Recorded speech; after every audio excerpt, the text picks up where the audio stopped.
За тэгээ та бүхэндээ энэ өдрийн мэндийг хүргэе. Тэгээд бүр ингээд урдаас ингээд гэрэл гарсан чинь ингээд та нарын царийг харж чадахгүй шнэ. Зүгээр. За тэгээ та бүхэнтэй уулзсандаа маш их баяртай. Нэргээд тэгээд та нар маань бүгдээрээ сайн сууж ирсэн үү. Тэгээ өнөөдөр бидэнд өгсөн эзний үгийг хамтдаа одоо уншиж эзний дуу хоолойг сонсцгоё. Тэгээд Эхлэл номны 33 дугаар бүлгийн 1-ээс 12 дугаар 1-ээс 17 дугаар ишлэл.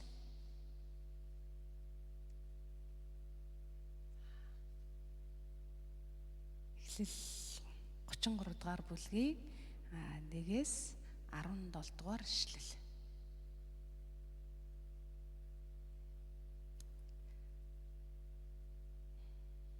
За би уншия. Яаковыг нүдөө өргөн хартал Исав 400 хүнийг дагуулan ирж яваа харагдлаа.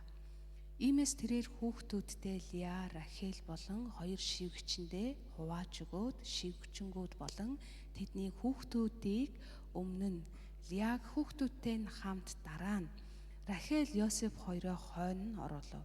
Харин Яаков өөрөө тэдний өмнө гарч 7 удаа газарт мөргөөд ах Исавдаа дөхөн очив.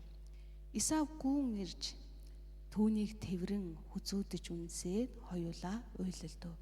Исав хараага өргөн эмэгтэйчүүд хүүхдүүдийг олж хараад чамтай хамт яваа, энэ хүмүүс юун ус вэ гэж эсэнд Яаков Бурханаас таны зарц надад инэрн нэгүсэж өгсөн хүүхдүүд гэв. Тэгэхэд зарц бүрцгүүчүүд нь хүүхдүүдийнхээ хамт хурч ирээд сөгдөн мөргөв. Лиач бас хүүхдүүдийнхээ хамт хурч ирээд сөгдөн мөргөв.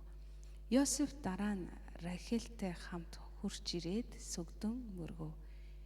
Исав надтай дайралтсан энэ бүх сүрэгч нь ямар учиртай юм бэ гэсэнд Яаков эзэн таны таалал багтах гэснийг билээ гэж хэлв. Исав дүү минь ээ, надад байгаа юм хангалттай. Чи өөрийнхөө юмыг өөртөө байлга гэв. Яаков үгүй, хэрэв би таны таалал багтсан бол энэ бэлгийг гараас минь авна уу? Тэгээд ч тантай нүүр тулах нь Бурхантай нүүр тулах мэт ажээ. Таач намайг таалсан билээ. Бурхан надад нэгүсэнгүү хандсан бөгөөд миний эд хөрөнгө хангалттай учир танд зориулж авчирсан бэлгийг минь хүлээн авна уу гэж хичээнгүйлэн гуйсанд Исав зөвшөөрчээ. Тэгээд Исав хөдөлцгөөе. Би чиний өмнө явъя гэв. Яаков түнд хүүхдүүд минь сул дорой, мал сүрэг минь ялах төлтөө. Хэрэв нэг өдөр ширүүн туувал мал сүрэг бүгдээрээ өхнө гэдгийг эзэн та мэдэх буйзаа. Эзэн минь та зарц надаас төрүүлээд явна уу? Сэрт эзэн тань дээр хүч очтол би өмнөө яваа мал сүрэг хүүхдүүдийнхээ аясыг тааруулж аажуу явъя гэв. Исав би хамт яваа хүмүүсийнхээ зармийг чамтай үлдээ гэхэд Яаков яах юм бэ?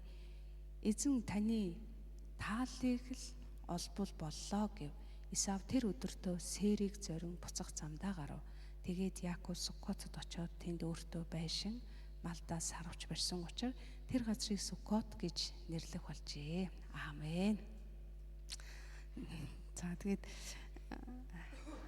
өнөөдөр бидний уншсан одоо Библийн хэсэгтэр ах トゥ хоёр их олон жилийн дараа эвлэрсэн одоо ийм түүх гарч байгаа тийм ах トゥ хоёр олон жилийн дараа эвлэрсэн.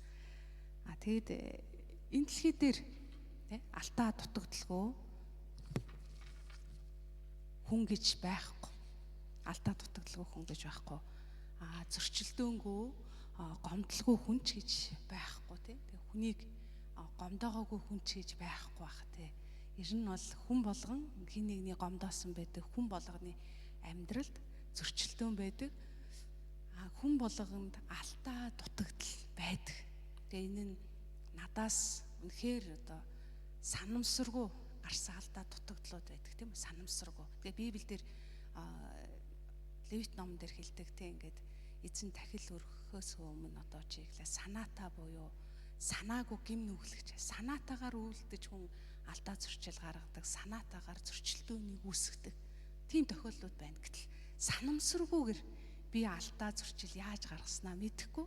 Ямар нэгэн байдлаар би алдаа зөрчил гаргасан байдаг. Ийм зүйлүүд байна. Санаа ямар тач санаатаач вэ, санаагүйч вэ, хүн бүр алдаа зөрчил гаргадаг.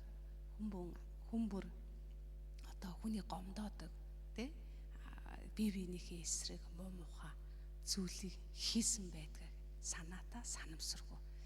Тэгэхдээ би өнөөдөр та бүхэнд одоо ах дүү хоёрын эвлэрэл гэдэг сэдвэр эсний үгийг одоо та бүхэнтэй хуваалцах гэж байна. Тэгээд Дуулал номны 19-р бүлэг дээр одоо юу гэж хэлсэн байдаг вэ гэвэл эзний хууль бол төгс төгөлдөр сэтгэлийг сэргээдэг, эзний зам зарчим баттай, гиннийг ухаантай болгодог, эзний заавар журам зөв, зүрхний баясгалан, эзний тушаал нь тодорхой, нүдний гэгээрэл, эзнээс эмээхүн цэвэр мөнхөд оршдог. Эзний шүүлтүүд үнэн ба бүгд зөв шудраг. Тэд алтнаас шижир алтнаас ч илүү хөсвөн штэ. Зүгийн балын сархинаас ч илүү чихэрлэг. Эдгээрээр зарцсан сануулга авсан тэдгээрийг сахин биелүүлснээр агуу шагнал байдаг. Хэн бурууга ухаарч чадах вэ? Намайг нууцлагдсан буруунаас ангижруулаач. Мөн зарцаа санаатаа нүглээс хамгаалаач. Тэдэнд бүү намайг захируулаач. Тэгвэл би гимгүү болж их гимтүүлтлээс ангижрнаа. Миний хад миний аврагч эзэн амнаас минь гарах үгсийгээ зүрхний минь бансгалууд таны мэлмид нийцэх болтугай гэж. Тэгээ өнөөдөр энэ дуулал 19-р бүлэг дээр юун тухай дуулаач ярьж байгааг эзний үг ямар юм бэ гэдгээс эзний үг бол төгс төгөлдөр сэтгэлийг сэргээдэг, зарчимтай, ухаантай болгодог, гинэн нэгнийг ухаантай зөв шудраг гэд энэ олон эзний үгийн хүч чадлын тухай эзний үг ямар чухал юм бэ гэдгийг одоо энэ дуулал 19-р бүлэг дээр одоо маш тодорхой хэлсэн тийм үү. Тэгэхээр би өнөөдөр та бүхэнд энэ ишлэлийг хэлж байгаа шалтгаан нь одоо өнөөдөр энэ Эхлэл номны 33 дугаар бүлгийн 1-ээс 17 дугаар ишлэл дээр ах дүү хоёрын эвлэрэл гэдэг энэ сэдвийн дор та бүхнийг эзний үгнээс одоо ухаарлыг аваасаа, эзний үгнээс зарчмыг аваасаа, эзний үгнээс зарчмыг аваасаа, тэгээд эзний үгнээс одоо арга замыг олоосоо гэж одоо хүсэж байна гэж. Тэгээд өнөөдөр энэ эзний үгээр дамжуулаад бид одоо эвлэрлийн талаар мэрэгэн ухаан суралцаасаа, эвлэрлийн талаар зарчмыг олж хараасаа. Тэг ямар ч байсан өнөөдөр энэ ах トゥ хоёр бол гайхалтайгаар эвлэрж байгаа ийм түүх гарч байна гэж. Эвлэрл яагаад бид эвлэрэх ёстой юм бэ гэж. Эвлэрэх ёстой. Яагаад бид эвлэрэх ёстой? Тэгэхээр эвлэрлийн ач холбогдол гэдэг бол одоо нэгдүгээрт уучлалыг бие биенээ харилцан уучлалт. Эвлэрэл бол уучлалт хүргэдэг.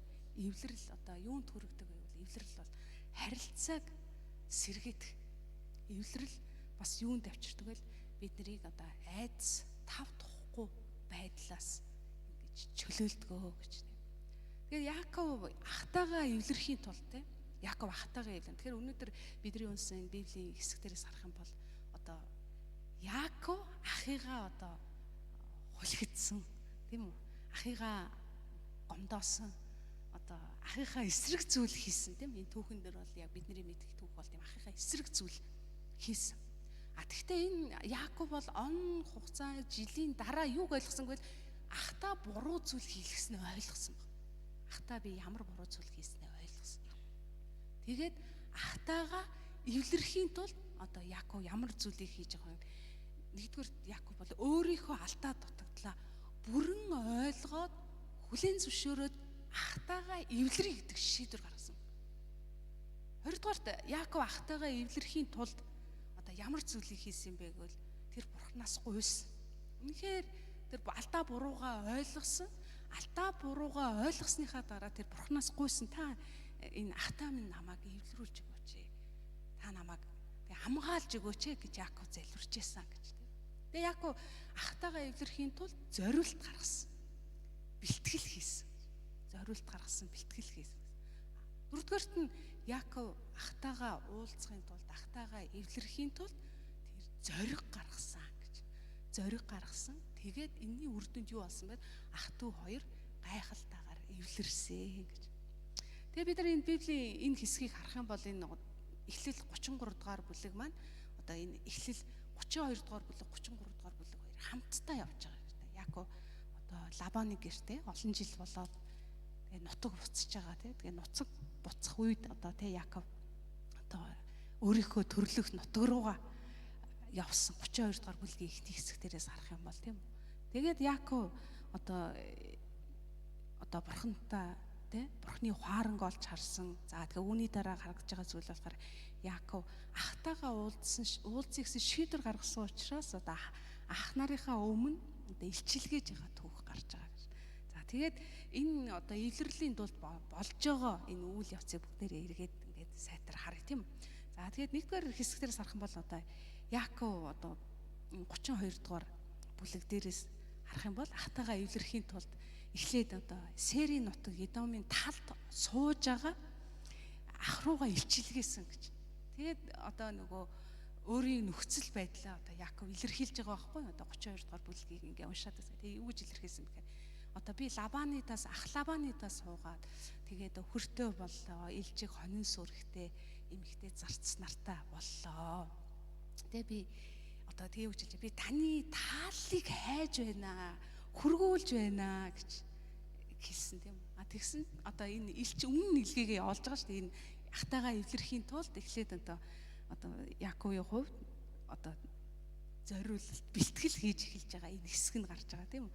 Тэгээд нөгөө элч нар нь Яаков туцаж ирэхдээ юу гэж хэлсэн бэхээр Яаков элч нар нь таны ах 400 хүнтэй ирж байна гэж хэлсэн.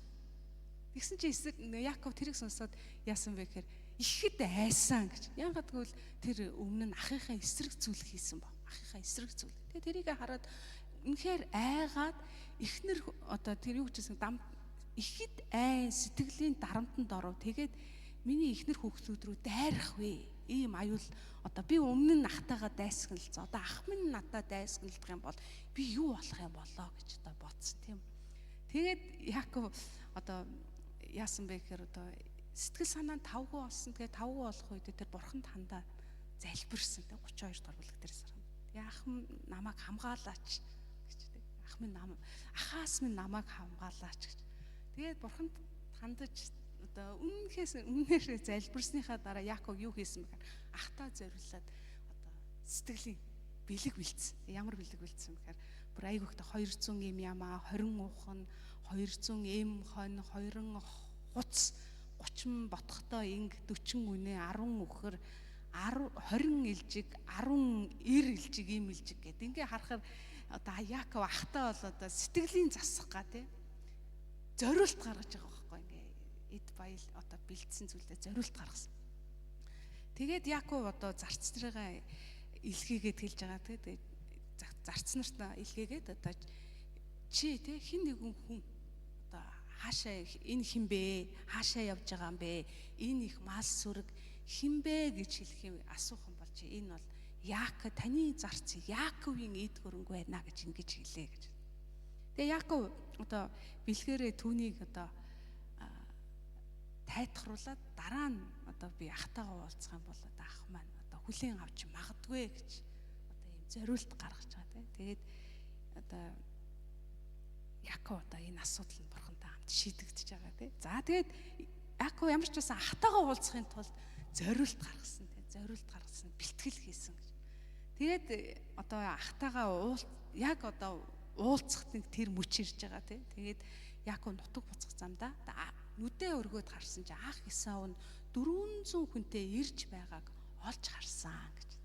Тэгээ Яаков хүүхдүүдээ одоо ингээд дараалалд оруулсан тийм ямар тань за нэгдүгээр дараалалт нь одоо шивгчин болон хүүхдүүдэд тавьсан, хоёрдугаар дараалалт нь Лиаг хүүхдүүдийн хамт тавьсан, гуравдугаар дараалалт нь Рахел Йосефийг тавьсан. Хамгийн тэгээд одоо дарааллын хамгийн ихэнд бид нар ингээд заримдаа Яаков аягүй залтай болохоор ингээд Яаков өөрөө ард нь гарчлаа даа гэж бодчих гээд байдаг тийм ингээ. Гэтэл Яаков ард нь гараагүй байхгүй. Хамгийн нэгдүгээрт нь өөрөө явсан гэж. Хамгийн ихэнд нь өөрөө гарсан гэж. За тэгээд нөгөө өөрөө гараад одоо тэр хүн ингээд Яаков бол айхтар зориг гаргаж байгаа байхгүй юу. Тэг ингээд айж байсан ахтайгаа эвлэрхийн тулд одоо алдаа буруугаа ойлгоод үнэхээр өөрөө эхлээд одоо эвлэрэх ёстой юм аа гэдгийг ойлгоод одоо өөрөө одоо илч явуулаад залбираад одоо бэлгэсэлтэй явуулаад зориулт гаргаад бэлтгээд тэгээ яг одоо энэ юун дээр сарах юм бол тийм үү одоо нэг одоо өнөөдөр бидний унсан 33 дугаар бүлгийн 1 2 дугаар ишлэл дээрээс харах юм бол одоо нэг Яаков нүдээ өргөд харсан чинь 400 хүн одоо тэг ах нь ирж байгааг харсан гэж тий. За тэгээд нөгөө Яаковын дарааллуудынхаа дагуу одоо өөрөө эхлээд очоод 7 удаа мөргсөн гэж 7 удаа мөргсөн тийм. Тэгээд нөхөж очоод энэ 3 дугаар ишлэлээс 11 дугаар ишлэл дээрээс харах юм бол одоо нөхөж очоод 7 удаа мөргсөн. Гэтэл ах нь яасан бэ гэвэл гүйж ирээд Яаковыг тэрвэрж авсан гэж. Тэгээд тэд хоёр яасан гэхээр тэрвэрлдээ уйлалцсан. За тэгээд Яаков Исав одоо асуулт асууж байгаа те эхний асуултаа асууж байгаа. Энэ одоо чамтай явж байгаа хүмүүс хин юм бэ гэж эхний асуулт асуусан чинь Яаков юу гэж хариулсан бэхээр Бурханаас таны зарц надад энэрэн нэгүсч гэсэн хүүхдүүдээ гэж. Тэгэнгүүт нөгөө зарц бүсгүүчүүд нь одоо гарч ирээд Исавт ахт нь мөргсөн. За тэгээд эхний ээлжин зарц бүсгүүчүүд мөргсөн. Дараа нь Лиагийнх, дараа нь Йосеф, Рахел одоо мөргсөн. За үүний дараа Исавын хоёр дахь асуулт гарч байгаа тийм үү. Тэгээ хоёр дахь асуулт нь ямар асуулт байсан бэхээр надтай дайруулсан энэ их мал сүрэг ямар их учир утгатай юм бэ гэж. Тэгсэн чинь Яаков юу гэж хариулсан бэ гэхээр эзэн таны таалал багтах гэснийх юм аа гэж. Эзэн таны таалал багтах. За тэгээд Исав юу гэж хариулсан бэхээр надад ийм юм хэрэггүй. Одоо өөрийнхөө юмыг өөртөө аваа гэж хэлэхэд Яаков одоо таны сэтгэлд нийцсэн бол та энийг ингээд аваа одоо миний сэтгэлээ зориулаад танд өргөж байгаа юмыг аваач гэж чин сэтгэлээсээ гуйсан гэж хичээнгүйлэн гуйсан. А тэгээд одоо ах нь одоо түүнийг хүлээж авсан тухай ингээд гарч байгаа гэж түүх юм. Тэгээ би өнөөдөр би та бүхэнд хэлсэн тийм. Яагаад одоо бид ингээд эвлэрхийн тулд олон хүмүүс яадаг вэ гэвэл зүгээр залбираад боллоо гэж боддог. Тэгээ эвлэрхийн тулд. Гэтэ эвлэрхийн тулд хамгийн нэгдүгээрт буруугаа мэддээд хоёр тишээ хараад зүхтаад зайлс хийгээд явах юм бол энэ бол жинхэнэ эвлэрэл хизээч болохгүй. А жинхэнэ эвлэрэл болъё гэвэл хүн өөрийгөө Бурхны өмнө эргэж харах ёстой. Надад одоо үнэхээр энэ надаас шалтгаалсан гин буруу байсан юм уу? Надаас миний гаргасан алдаа юм уу? Би үнэхээр ах トゥ устэйгээ дайсагналцсан зүйл байсан юм уу? Би ах トゥ угийнхаа эсрэг хийсэн зүйл байгаа мó гэдгээ эхлээд ойлгох хэрэгтэй. Тэр нь санаатаач бай, санамсаргууч бай. Гэхдээ одоо санаатаагаар нүгэл үлдэнэ гэж юу ах вэ? Тийм үү? Санаатаагаар нүгэл үлдэнэ гэж. Яг Христ итгэгч бидний хувьд шүү дээ. Христ итгэгч бидний хувьд санаатаагаар. Гэхдээ итгэгч биш байсан ч гэсэн санаатаагаар нүгэл үлдэнэ гэж ер нь бол нэг тийм их биш. Ихэнх тохиолдолд одоо энэ алдаа зөрчилдөө тий алдаа дутагдал нэгнийхээ эсрэг байдал бидээ заримдаа санамсаргүй тохиолдолд ийм байдалд хүрэх тохиолдол байдгаа гэж. Тэгээ санамсаргүй тохиолдол нь тэгтээ бүр сайн шалгаад үзэх юм бол бидний одоо санаатай байдлаас үүдлэх тохиолдол их байдгаа гэж. Би энэ юу гэсэн үг гэхээр би ийм алдаа зөрчилгүй. Би ийм одоо санамсаргүйгээр дандаа алдаа буруу гаргадаг юм шиг. Заримдаа би зүрхээ шалгаад үзэх юм бол санаатай үлдсэн зүйл байдаг л аахгүй юу надад. Тэгээ тэр нь болохоор яг хэр зүгээр л бид нар одоо бидний хувьд ингээд одоо гимт мөн чанараасаа болоод заримдаа бид нар гимт мөн чанарынхаа сонголтын дээр зогсоод тэрний хор уршгаар бид нар дандаа одоо санаатай байдлаар би нэгэ гомдоодаг. Санаатай байдлаар би нэгэ эсрэг тал зогсдог. Тэгээ санаатай байдлаар би нэгэ эсрэг зүйл хийдэг ийм зүйл одоо байдгаа гэж ийм зүйл байдаг. А гэтэл энэ зүйлийг бид нар ингээд үргэлжлүүлээд аваад яваад байх юм уу гэж. Үргэлжлүүлээд аваад яваад байх. Мэдхгүй би өргөжлүүлээд авч явхад их хэцүү. Амьдарч ер нь хүмүүс тэгж амьдарч байгаа юм шиг боловч амьдарч байгаа юм шиг биш байна гэж. Сэтгэлийн энэ их там, сэтгэлийн энэ их дарамт шиг хэцүү юм алгаа гэж тийм алга гэж. Тэгэхээр бидний хувьд одоо ах トゥ устэйгээ эвлэрэх айгүй чухлаа гэж. Эвлэрэх айгүй чухал. Эвлэрэхийн тулд бидний хувьд одоо хийх ёстой зүйл бол одоо өөрийн алдаа дутагдлаа бүрэн ойлгож хүлээн зөвшөөрөх гэж. Тэгээ Яаков алдаа дутагдлаа хүлээн зөвшөөрсөн. Би ахыхаа эсрэг одоо сайн юм хийгээгүй гэдгээ ойлгоод тэгээд хүлээн зөвшөөрөөд одоо энэ эвлэрлийн эхлэл хаанаас эхлэх ёстой юм бэ гэдгээ одоо Яаков ойлгосон баг. Энэ Исавын талаас ирэх биш, энэ их эвлэрлийн эхлэл Яаковын талаас эхлэх ёстой гэдгийг ойлгож байгаа. Тэгэхээр мэдээж бид нар хоёр талаасаа альва зүйлд эвлэрэхдээ бид нар хоёр талаасаа эвлэрээ. Гэхдээ энэ эвлэрлийн эхлэл нь хинээс эхлэх ёстой гэхээр алдаа дутагдал гаргасан хүнээс эхлэх ёстой. Алдаа дутагдал гаргасан, буруу зүйл хийсэн хүнээсээ эхлэх ёстой. Тэгвэл илүү зөвлөх. Мэдээж бүр илүү ухаантай төрүүлээд найзаа эвлэрийгээ дуудаж магадгүй. Гэхдээ хэрвээ бидний харилцаа гэмтсэн, шархалсан, хагарсан бол тэрийг бид нэр юунаас болсон бэ гэдгийг ойлгож байгаа бол бид нар яг үстэхээр эхлээд одоо өөрийн алдаа дутагдлаа бүрэн ойлгоод хүлээн зөвшөөрөөд би ахтайгаа эвлэрэх ёстой юм байна. Би эхлэх ёстой юм байна гэдгийг одоо ойлгох нь айгүй чухал. Энэ бол эвлэрлийн хамгийн нэгдүгээр гарцаа гэж хамгийн нэгдүгээр зарчим.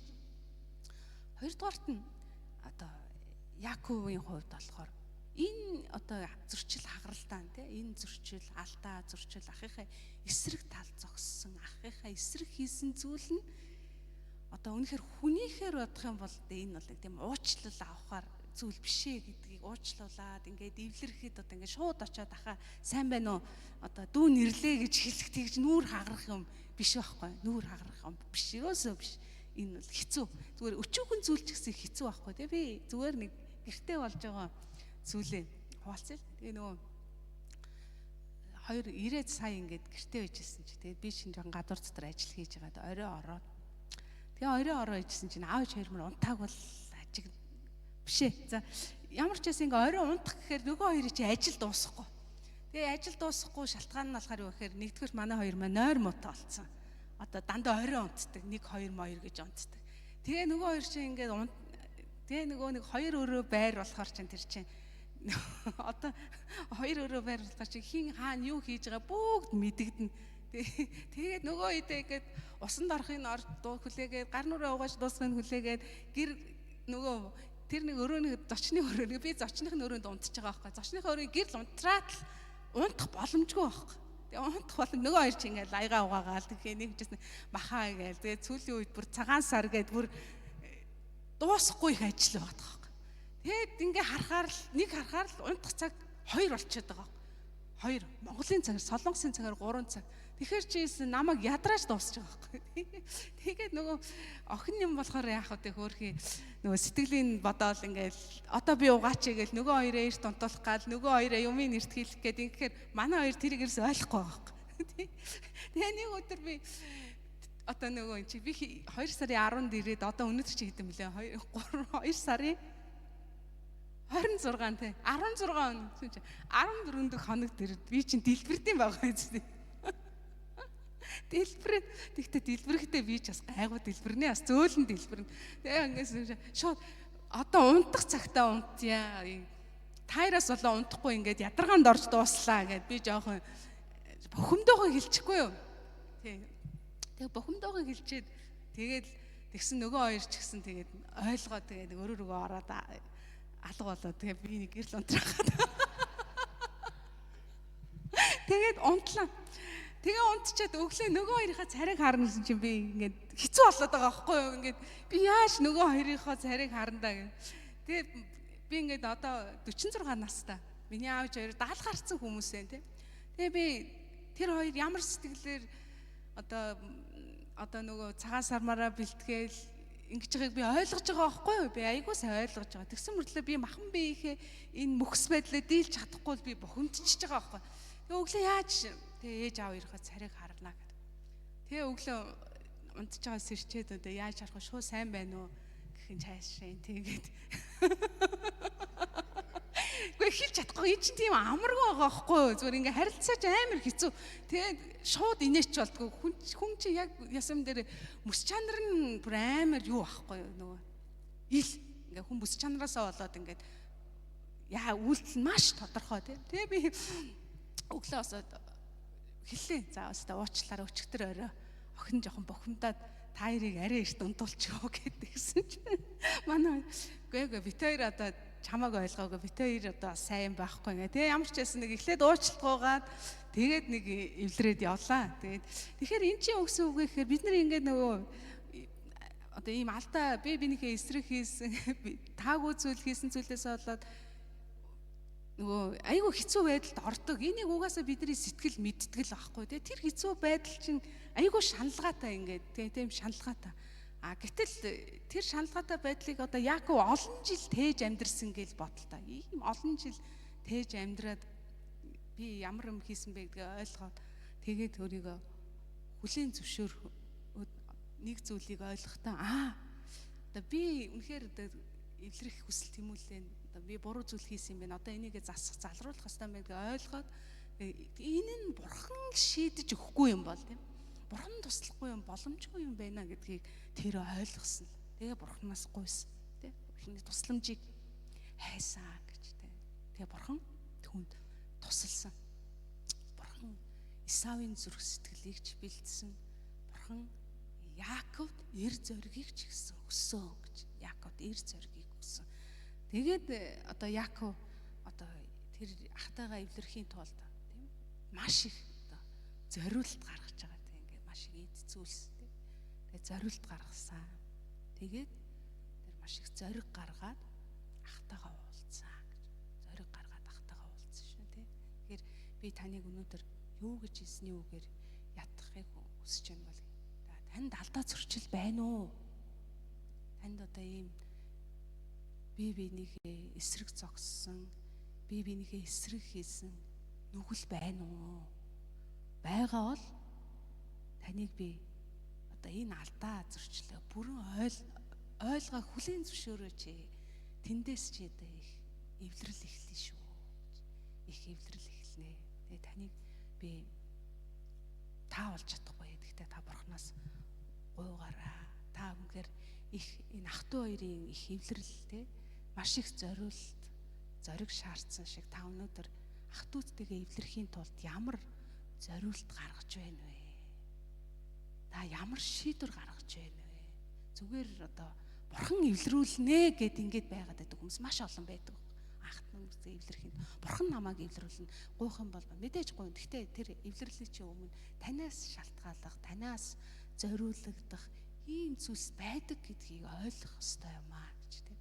Тэгээд таныг одоо энэ алдаа зөрчлөө эвлэрхийн тулд зориг гаргаасаа гэж би хүсэж. Зориг гаргаасаа. Тэгээд бид нар Библиэлд хэлдэгтэй бид нар яагаад эвлэрэх ёстой юм бэ гэж. Бид нар одоо хамаагүй одоо тийм ингээд хүний хүн бол хамаалах. Хүний хүн бол хамаалах гэдэг тийм. Тэгээд бид нар өөрийн хүмүүс одоо хэн миний ах, хэн миний эгч юм бэ гэхэд одоо миний тушаалыг загтаг надтай хамт миний ах эгч дүүс гэж. Бид нар Христ дотор ах дүүс болсон хүмүүс ээ. Ах дүүс болсон хүмүүс бид яах ёстой юм бэ? Яагаад бид эвлэрэх ёстой юм бэ? Гэвэл нэгдүгээр бид нар эвлэрэл бол бурхны хүслээ гэж. Эвлэрэл бол бурхны хүсэл. Тэгээд Матай номны 5 дугаар бүлгийн 23-аас 24 дугаар ишлэлдэр иймээс хэрв чи тахилын ширээнд өргөх гэж байхдаа чиний эсрэг ямар нэг юм ах дүүд чинь байгааг сануул өргөлөө тахилын ширээн дээр орхиод замаараа буцаа. Эхлээд ах дүүтэйгээ эвлэр дараа нь ирж өргөлөө өргөө гэж. Тэгэхээр ах дүүтэйгээ эвлэрэх нь одоо бурхантай харилцаагаа сэргээхээс илүү чухал зүйлээ. Тийм энэ бол бурхны хүслээ. Энэ чухал юм аа гэж. Хоёрдугаарт нь бид яагаад одоо эвлэрэх ёстой юм бэ гэж. Эвлэрэх ёстой юм бэ. Эвлэрэх ёстой шалтгаан бол одоо бид эвлэрэл бол биднийг айдас эмээлтээс чөлөөлдөг. Эвлэр бол айц. Яков бол маш их айсан гэж хэлсэн. Маш их сандарсан, айсан, твдсэн. Тэгээд Яков одоо бурхан дандаа залбирсан.